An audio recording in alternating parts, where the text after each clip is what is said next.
Good friends. My hero. Пријателски гестови, но и конкретна порака дека без решение за името не може во НАТО, испрати генералниот секретар на Алијансата Јенс Столтенберг под дводневната посета на Македонија. На заедничката пресконференција со премиерот Зоран Заев во владата тој неколку пати го наречи негов пријател. Го охрабри за реформите што се спровеле и ги поздрави напорите за решавање на проблемот со името со Грција. Оти како што рече, немало план Б. Нема друг начин да се влезе во НАТО без решение на проблемот со името и тоа беше јасно кажано неколку пати. Прво беше кажано на самитот на НАТО во 2008 година. Потоа беше повторено на самитот во Велс во 2014 година и уште еднаш на НАТО самитот во Варшава во 2016 година.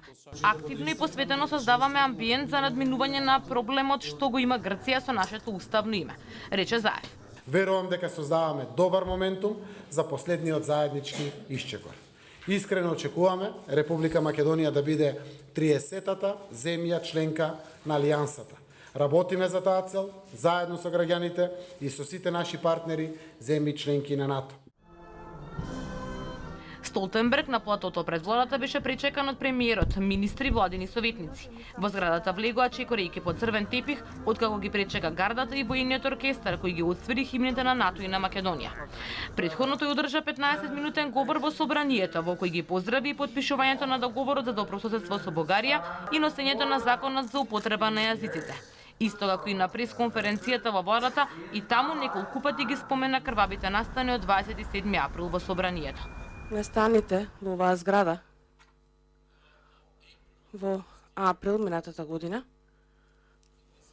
во самата оваа сала ме шокира, но представува шок и за сите членки на НАТО. Сепак бевме импресионирани од она што го видовме од тој ден натаму, од напредокот кој што го направивте. Сакам да го препознам и да го признам напредокот кој што сите го сторивте. Неговиот говор го следа и пратеници од ВМРО ДПМН, која бойкотираат работата на парламентот поради приведувањата поврзани со априлските насилства во собранието. Пратеникот Владимир Ѓорчев, кој присуствуваше на седбата со новиот лидер на ВМРО ДПМН Христијан Мицкоски со Столтенберг, рече дека го информирале гостинот оти приведувањата се политички прогон на неистомисленици и дека немало демократски амбиент да се вратат во собранието.